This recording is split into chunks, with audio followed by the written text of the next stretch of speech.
করব, যেটা internal battery, paper battery বলা হয়। কতগুলো স্ক্রু আছে, এই স্ক্রুগুলো খোলা হচ্ছে।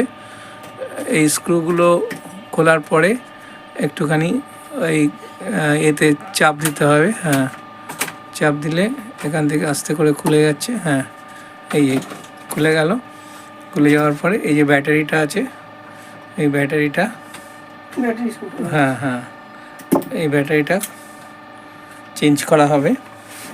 তো এই সেম মডেলের ব্যাটারি না হলে এটা কিন্তু ম্যাচ করবে না, যে কোনো ব্যাটারি কিনলে এখানে কিন্তু লাগবে না।